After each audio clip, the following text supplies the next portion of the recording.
Welcome back. Former Senator Andrew Bartlett's with me. Back finishing school, working at Triple Z, playing in bands.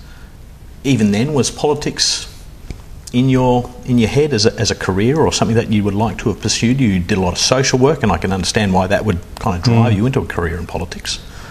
Sort of yes and no. I mean, I would have been interested in politics and interested in social change and that sort of thing, and working with people towards that. Got involved in a range of community organisations, but I wasn't a member of a political party throughout the 80s when I was at university. I didn't get involved in student politics. No student politics, even though you were at Triple Z at the time? Yeah, I mean, that was very political, Triple Z. That was the height of the Bjelke-Petersen era. There's plenty to be political about, but in terms of organised party politics, wasn't involved in that. In fact, the student union politics, I fairly, didn't have a very high opinion of, frankly.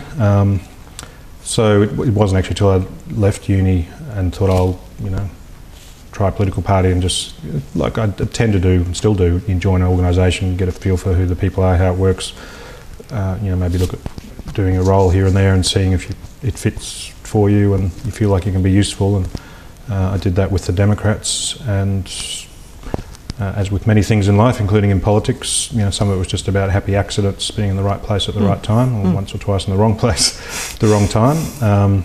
But the actual getting into Parliament, whilst it was something I thought, that's something I'd be interested in, it wasn't, that's my goal and I'm going to do nothing but aim towards that goal. So, well, that might be possible. I'll keep doing all that stuff, and this is, something might be in the mix. But it's a long time ago now. But some people probably don't recall Cheryl Curnow, but when she quit in 1997, absolute shock to everybody. Not just that she quit, but quit to join the Labor Party. But that's how I got in the Senate. So that's something I couldn't plan for that and say, well, I'll just be sitting here because I bet Cheryl might quit sometime.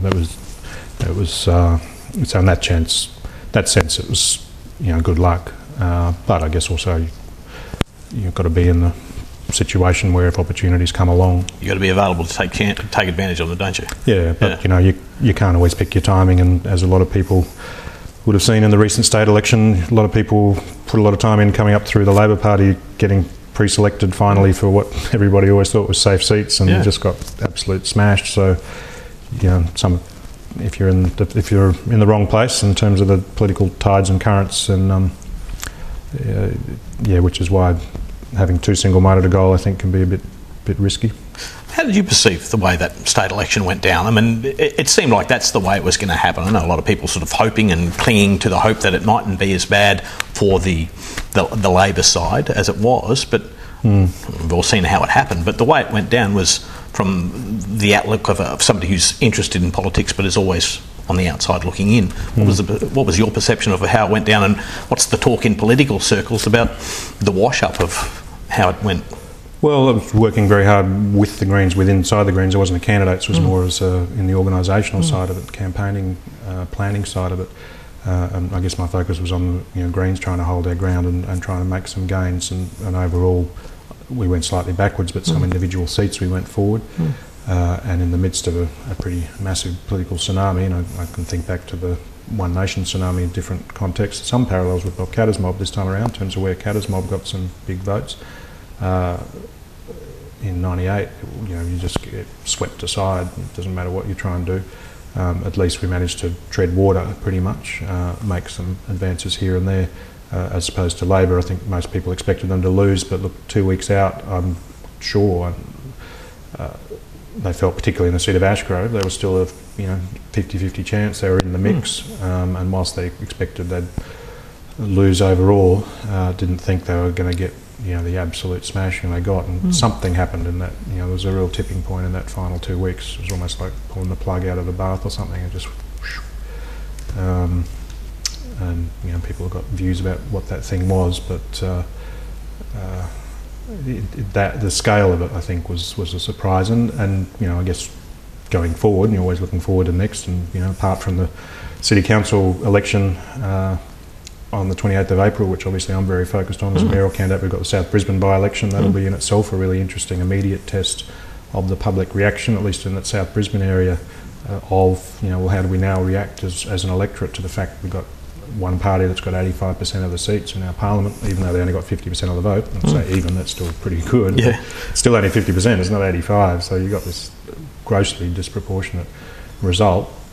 Is the public going to go, oh yeah, whatever, we don't care, you know, we gave Labor a kicking, that's what we wanted to do, or whether they'll go, oh, that's a bit over the top, we might immediately want to try and redress the balance. I guess, you know, from the Greens' point of view, we think we offer a fresh choice for people as opposed to Labor that's, you know, I think got a good kicking for a good reason.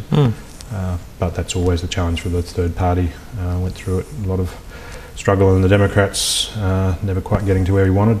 The Greens are in a stronger position, I think, than where the Democrats managed to ever get to, but it's a two-party system for 100 years. Trying to be a third party in a two-party system's pretty tough work. But you've got to have that goal and vision, I think, because, I mean, that's why I've been involved and got involved in the first place all that time ago, because I think we need more diversity. It's not about, you know, my mob's got all the right ideas and the other mobs are, you know, all hopeless.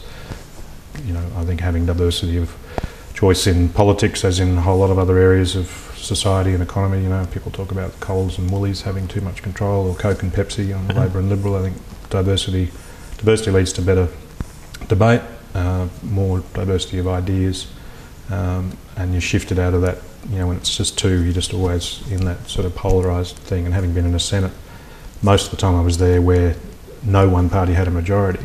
Everybody gets frustrated that you can't just sort of, you know, do what you want to do, but it forces you to look for the common ground. And when you start looking, which I think people really need to try and emphasise in politics, probably more so now than ever, there's actually so much more common ground between the parties than people realise, including the people in the parties themselves half the time, once you start looking for it. And it's natural for the media and the public, you know, you look at where the stoushes are and the conflict and the controversies, and that's fine, that's where the contest of ideas happen, but you don't want to let that get so out of balance that you forget the fact that there's actually, you know, 85% of stuff where, hey, we all agree on this, let's make this stuff work better. We can still have our disagreements, but let's not let that get in the way of making everything else work better. And unfortunately I think we have a lot of the time. A lot of people looking at that saying we've swapped one healthy domination for another potentially unhealthy domination. We're kind of in the same position one way or another, aren't we? Well, I think so. Yeah. I mean, obviously that's what people voted for, and you have to listen to that, and particularly in Queensland where there's no upper house, there's no real check or balance at all. If one party controls the parliament, they control the government, they, you know, do whatever the hell they want, and I think that's unhealthy. But, you know, a lot of the time that's portrayed as great because it means you get certainty, and, you know, you don't have that horrible thing of, you know, doubt where people have got to negotiate and all that sort of stuff. But, you know, yeah, it's far better in my view for you have to actually be required to convince other people your ideas have got merit rather than just go, well, you know, I got the numbers, I can do what I want. Yeah. Which unfortunately happens far too often. Yeah. You're watching Meet the Ministers. Andrew Bartlett is with me. My name is Shaun Bindley, and we'll be back after the break.